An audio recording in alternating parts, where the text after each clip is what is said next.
It's Charlie's World. 안녕하세요, 찰리브라입니다.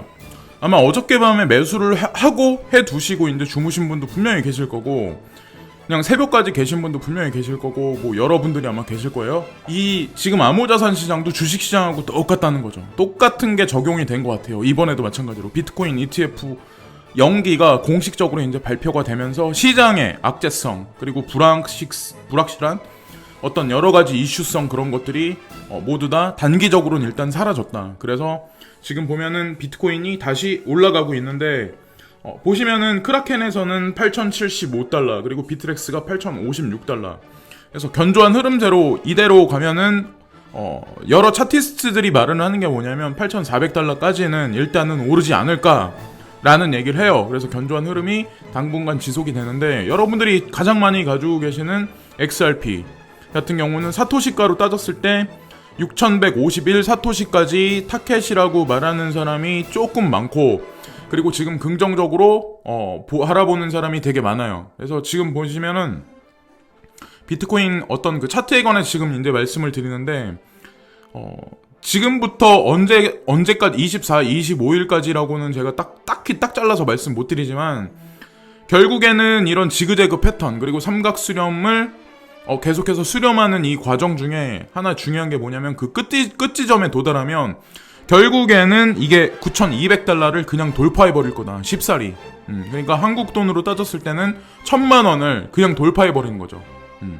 근데 그리고 나서 다시 조정이 올 확률이 높은데, 사실상 1,000만 원을 그러니까 9,200달러를 넘고 한국 돈으로 1,000만 원을 넘었다는 그 상징성 의미가 상당히 크거든요. 거기다가 매스컴도 제가 어떤 분이 이제 댓글 달아주셨는데, KBS 이텔레비전인가 거기서 암호자산에 관해서 잘 알아보고 잘 투자하면 나쁘지 않다라는 어떤 그런 거에 관해서 누군가 멘트를 했다라고 하더라고요.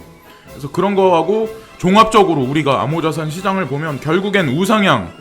근데 단기적으로는 제가 봤을 때는 단타는 쉽지 않겠다라는 판단을 하거든요. 그래서 단타를 이제 앞으로 돌아오는 구간에서는 잘못할 경우, 제가 봤을 때는 슈팅에 맞아가지고 오히려 좀 물량을 많이 뺏길 확률이 높기 때문에 저도 이제 단타에 임하진 않을 거고, 네오에 관해서 이제 어저께 코인원의 상장을 이제 21일, 22일 날 그때 이제 해가지고 뭐 여러 가지 이벤트성, 그래서 네오를 뭐 지급해준다 이런 게 있었는데, 혹시나 했는데 역시나 네오 가격이 오르고 있어요. 근데 지금 차트적 관점으로 바라봐도 볼링 엣지, 지금 보시면 삼각수렴 하방을 경신하는 뭐 볼링 엣지, 이 지금 형상을 보면 결국에는 삼각수렴이 이루어지면 결국에는 우상향 쪽이다.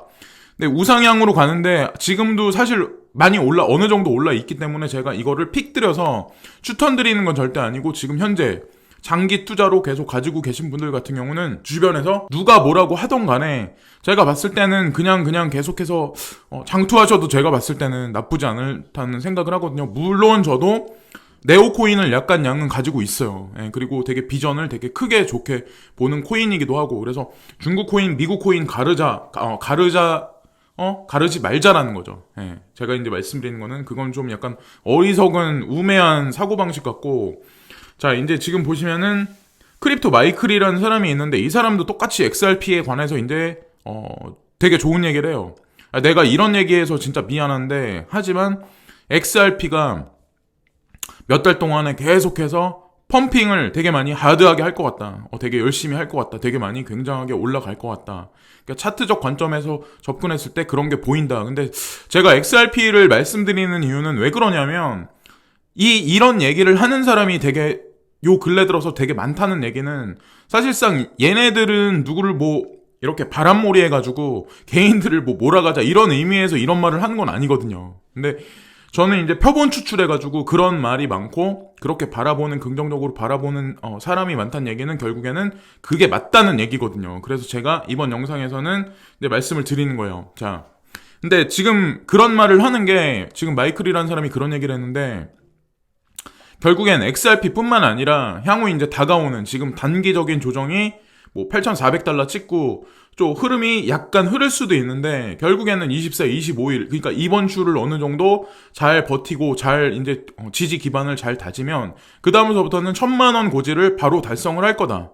그래서 암호자산 시장 전체가 아마 우상향 쪽으로, 그러니까 만약에 은하철도 999로 따지면 지구에 있다가 대기권 밖으로, 이제 본격적인 행성 여행을 시작을 하는 거죠. 그래서 이게 비유가 맞을지 모르겠지만 제가 보는 관점에서는 이제 뭐 금성을 가든 뭐 어딜 가든 계속해서 어떤 그런 우주 여행을 하는 어떤 그런 시그널이 나오지 않을까라는 생각을 하는 거고, ETF가 이제 다시 어떻게 보면 여기 그림에 나와 있다시피 세장 속에 갇혀서 다시 감옥 속으로 들어갔어요. 그래서 어떻게 보면 10명 중에 9명은 안 될 거라고 이미 예견을 했었기 때문에 그 시장 선반영은 벌써 며칠 전부터 돼 있었던 거고, 그리고 그 불확실성적인 게 공식적으로 이제 세계에서 멘트를 본격적으로 날림으로써 완전한 불확실성 해소가 결국에는 시장의 우상향으로 이끌고 있다. 그래서 ETF가 다시 지금 세장 속으로 철창 안으로 다시 들어갔어요. 그래서 언젠간 다시 나올 텐데 이게 연기가 됐죠. 그래서 미국 생의 지금 보시면은 바네크 솔리드 X BTC ETF 승인 결정이 연기가 됐습니다. 그래서 ETF 승인 결정을 8월 19일까지 90일간 추가 연기한다고 섹에서 이거에 관해서 이제 언급을 했어요. 그래서 다음 우리가 기대를 할 거는 8월 19일. 그때 한참 여름이죠. 한참 더울 때. 그때 아마 암호화폐 시세도 전반적으로 엄청나게 많이 우상향을 했겠죠. 그때쯤 가면. 자, 그리고 이거는 미국 국세청이 암호화폐 납세 가이드라인 발표를 예정한다.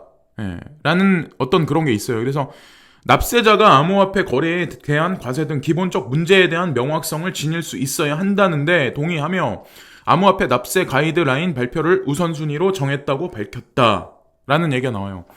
암호자산에 관해서 결국엔 세제를 거기다 매기겠다 한다는 얘기는 결국엔 이거 뭘 뜻하냐면 암호화폐 제도권 수용의 공식화가 멀지 않았다는 거에 관해서 사실 언급을 하는 거거든요.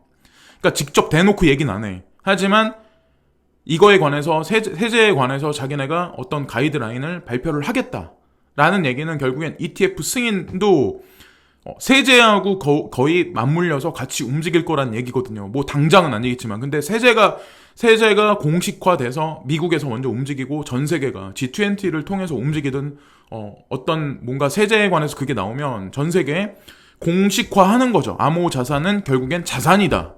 이게 돈이다. 투자할 만한 값어치가 있다라는 거에 관해서 제도권 수용이 이제 멀지 않았다. 근데 이게 이렇게 되면 금에서 비트코인으로 왕위 계승식을 뜻한다라고 저는 생각을 하거든요. 방금 전에 재판관에 이렇게 탁탁 치는 거 있죠. 재판을 허합니다. 뭐 이거 가결합니다. 막 이런 거 할 때. 그때 이게 몇 번 땅땅 때리면서 이제 보면은 금 시세하고 앞으로 여러분들이 이제 지켜보실 거는 금 시세하고 암호화폐. 그러니까 비트코인이 됐든 이더리움이 됐든 리플 코인이 됐든 라이트가 됐든 네오가 됐든 뭐 BTT가 됐든 전반적인 어떤 그 시장 상황을 전반적으로 보시라는 거죠. 그래서 향후 시세 차이는 시간이 흐르면 흐를수록 극명하게 드러날 수밖에 없다. 이 차이의 간극은 점점 벌어진다. 그래서 금하고 은을 엄청나게 지금도 믿고 계시는 분들이 분명히 계실 거예요. 근데 제가 작년서부터 계속해서 말씀드려 지금까지 아마 제가 거짓말하는 게 아니라 제 영상을 작년 거 이맘때, 그러니까 작년 한 8월달 거 7, 8월 거를 뒤져보시면 저는 그때서부터 중간에 단 한 번도 말바꾸기를 한 적 없어요. 중국에 관한 얘기도 그렇고 금은에 관한 얘기도. 그래서 많은 사람들이 이제 저한테 그런 말씀 하시는 분들 분명 있을 거야. 중국은 뭐 이렇게 되고 뭐 안드로이드를 결국에 화웨이에 못 써서. 근데 제가 말씀드렸잖아요. 그러니까 우리가 바라보는 시각하고 우리가 보는 뉴스랑 제가 보는 그림하고 또 있어요. 그런 게. 그러니까 그렇기 때문에 3분기, 4분기 가서 끝까지 뉴스를 지켜보시고 한국 경제에 관한 것도 6월 달에 김정은하고 어떻게 지금 트럼프 행정부하고 어떻게 부정적으로 흘러가는 어떤 그 스트림이 어떻게 와전돼서 반전 드라마가 펼쳐지는지에 관해서 지켜보자고 제가 말씀드렸죠. 그래서 그때 다시 한번 언급을 다시 한번 하겠습니다. 지금까지 찰리 브라운이었고요. 일단은 불확실성 해제로 당분간은 우상향 쪽으로 전반적으로 갈 것 같다. 근데 아직까지도 이번 주까지는 어느 시점까지는 24, 25까지는 그래도 조정이 어느 정도 있지 않을까. 그래서 단번에 1,000만 원은 넘지 못하겠지만 어쨌건 홀딩하고 계신 분들, 그리고 저도 지금 현재 홀딩하고 있는 입장이기 때문에 모든 분들께 마음 푹 놓으시고 현실에서 열심히 그냥 생활하시고 그러시는 게 낫다. 그리고 지금 버스를 못 타신 분은 아마 다시 버스를 타실 수 있는 구간이 분명히 단기적으로는 올 수 있을 거예요. 그때가 아마 마지막 티켓팅 시간이 아닐까라고 생각을 합니다. 지금까지 찰리 브라운이었고요. 오늘도 즐거운 하루 되시고 또 다른 영상에서 다시 뵙겠습니다. 항상 감사합니다. 구독과 좋아요 끝으로 부탁드립니다. 감사합니다.